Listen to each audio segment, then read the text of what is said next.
আপনারা দেখছেন SR24x7 news. আশাবাদী বলতে এসে যখন দেখছি যে মানুষের ভিড়, তখন মানে এটাই আলটিমেট দিনের শেষে পাওনা হয়ে থাকে আর কি, যে আমরা যে এত কষ্ট করে একটা ছবি বানালাম, সেই বানানোর পর ছবিটা যখন মানুষ দেখছে এবং তার ফিডব্যাক যখন খুব ভালো পাচ্ছি সবাই যখন ভালো বলছে, তখনই মনে হচ্ছে যে পরিশ্রমটা সার্থক।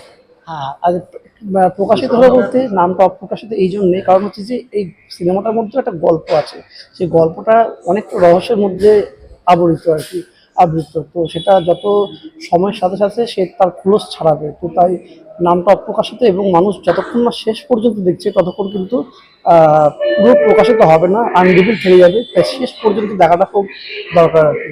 দর্শকদের মানে খুবই ধন্যবাদ দিতে চাই, এবং দর্শকদের আশীর্বাদ, ভালোবাসা, এবং তারা দেখছে, এর থেকে বড় পাওনার কিছু নেই। আমি বলবো তাদেরকে এইভাবেই পাশে থাকতে এবং সাপোর্ট করতে, এর বেশি কিছু চায় না। রিয়ানকে নিয়ে কাজ করার অভিজ্ঞতা খুবই ভালো।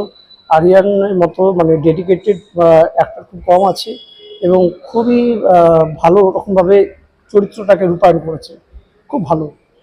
সেটা তো আমি বিচার করবো না, সেটা তো মানুষ বিচার করবে। সেটা তো আমি আমি মানুষ আসছে, দেখছে, আমার এটা ভালো লাগছে, বলছে ভালো লাগছে, এটাও ভালো লাগছে।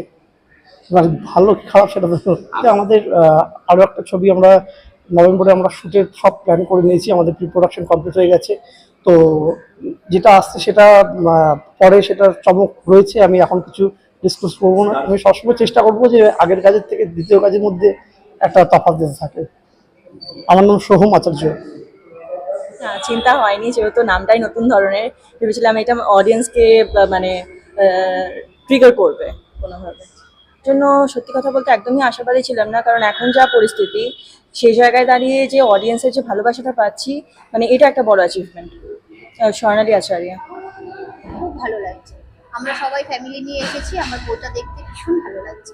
এখনো পর্যন্ত বইটা যতটুকু দেখেছি ততটুকু খুবই ভালো লেগেছে, যেহেতু বাস্তব জিনিসটাকে নিয়ে ধরেছে, ওই জন্য আমার খুব ভালো লেগেছে। নিশ্চয়ই বলবো, যাতে এই জিনিসটা থেকে তারা নিজেদের লাইফটাকেও বুঝতে পারে যে কেমন করে তার লাইফটাকে তৈরি করতে হবে। যে ভিলেন আছে তার যে মানে ভিলেনের চরিত্র কেমন, সে সামনে সকলের সামনে খুব ভালো, কিন্তু তার মুখোশে আড়ালে সে কেমন কি হতে পারে সেটা যাতে মানুষ বুঝতে পারে, যে সকলের ফেস সামনে কিন্তু ভালো হয় না, তাকে বুঝতে হবে। খুব ভালো, এখনো পর্যন্ত ইন্টারভেল পর্যন্ত দেখা হয়েছে, কিন্তু তাতে মানে বেশ রহস্য রহস্য গন্ধ, খুব সুন্দর হয়েছে। বেশ এরকম অ্যাডভেঞ্চার টাইপের মানে ফিল্ম দেখতে আমরা সবাই খুব পছন্দ করছি। প্রথম বুঝতে একটু অসুবিধা কি ব্যাপারে, কিন্তু এখন দেখছি রহস্য বেশ সুন্দর লাগছে। একটু বইটা দেখে বা সবার সাথে এটা দেখা যাওয়ার মতো বই, আর নতুনত্ব কিছু জানবার মতো জায়গাটা আছে বা ইয়ের মতো আছে, সত্যি ভালো লেগেছে। খুব ভালো লেগেছে, দারুণ লেগেছে বইটা। গল্পটা তো ভীষণই ভালো লাগছে, বড্ড ইউনিক লাগছে গল্পটা, তো আমার তো ভীষণই ভালো লেগেছে। হ্যাঁ, ইন্টারভেলের আগে এই যে সাসপেন্সটা রয়েছে, এটাই বেশ ভালো লাগছে। এর পরের সিনগুলো কি হবে সেটার জন্য দৃঢ়ভাবে আমরা অপেক্ষায় রয়েছি।